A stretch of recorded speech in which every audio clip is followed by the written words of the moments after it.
एक राजा को झूठी कहानियां सुनने का शौक था। वह बिना कहानियां सुने दरबार का काम शुरू नहीं करता। धीरे धीरे दरबारियों और प्रजा के पास कहानियां खत्म हो गई, लेकिन राजा की जिद कम नहीं हुई। राजा ने घोषणा की कि जो उसे 3 झूठी कहानियां सुनाएगा उसे इनाम मिलेगा। इनाम के लालच में लोग कहानियां लेकर आने लगे, लेकिन राजा सारी कहानियां पहले ही सुन चुका था। नई कहानियां सुनते ही वह पहचान लेता। फिर राजा ने एक और घोषणा की कि जो उसे नई 3 झूठी कहानियां सुनाएगा उसे आधा राज्य और अपनी बेटी मधुवती का हाथ देगा। राजा ने यह घोषणा तो कर दी, लेकिन उसे डर था कि अगर कोई सच में 3 झूठी कहानियां सुना देगा तो उसे वादा निभाना पड़ेगा। इस डर से राजा ने दरबारियों को आदेश दिया कि जैसे ही तीसरी कहानी सुनाई जाए सभी कहें यह सच्ची है। इसके बाद राजा उस व्यक्ति को राजद्रोह के आरोप में जेल भेज देता। इससे लोग डर गए, कोई कहानियां सुनाने को तैयार नहीं था। अब राजा बेचैन हो गया। उसने अपने खास दरबारी को आदेश दिया कि वह व्यवस्था करे। अगर 2 दिन तक कोई कहानी नहीं सुनाई गई तो दरबारी को 100 कोड़े मारे जाएंगे।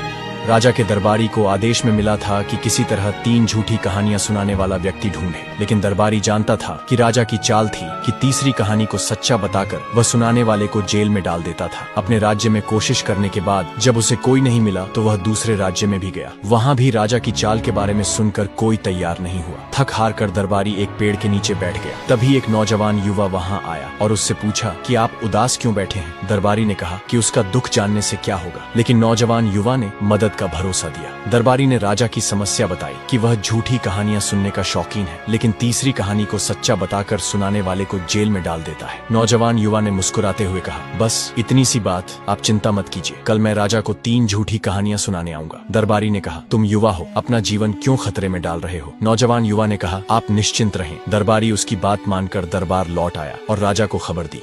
अगले दिन राजा उस व्यक्ति का बेसब्री से इंतजार करने लगा। नियत समय पर युवक आया और राजा से कहा, महाराज, मैं आपको 3 झूठी कहानियां सुनाने आया हूँ। राजा ने कहा, तुम्हें नियम मालूम ही होंगे। अगर तुम 3 झूठी कहानियां सुना दोगे तो मेरी बेटी से विवाह और आधा राज्य तुम्हें मिलेगा, लेकिन अगर कोई कहानी सच्ची निकली तो तुम्हें राष्ट्रद्रोह के आरोप में जेल या 1000 कोड़े मारने की सजा मिलेगी। युवक ने कहा, मुझे सजा मंजूर है, लेकिन पहले मेरी कहानियां सुन लीजिए। राजा ने अनुमति दी और युवक ने अपनी पहली कहानी सुनानी शुरू की। महाराज, मैं एक किसान हूँ। एक दिन जब मैं खेत में हल जोत रहा था, मेरी माँ खाना लेकर आई। खाने में आम थे। मैंने आम खाए और गुठलियों बैलों की पीठ पर रख दी। तभी बारिश होने लगी और उन गुठलियों से बड़े बड़े बरगद के पेड़ उगाए। पेड़ इतने विशाल थे कि उनकी छाया में मैं बिना भीगे पूरा खेत जोतता रहा। सारी सभा ठहाके लगाने लगी। दरबारियों ने कहा, आम की गुठलियों से बरगद और वो भी बैलों की पीठ पर, यह तो पूरी तरह झूठ है। राजा ने मुस्कुराते हुए कहा, अगली कहानी सुनाओ। उस युवक ने राजा से पूछा, महाराज, क्या आप मानते हैं कि मेरी पहली कहानी झूठी थी। राजा ने कहा, हाँ, मैं मानता हूँ। अब दूसरी कहानी सुनाओ। युवक ने दूसरी कहानी शुरू की। महाराज, एक बार हमारे गांव में बारिश नहीं हो रही थी। मेरी माँ ने कहा कि कुछ करो।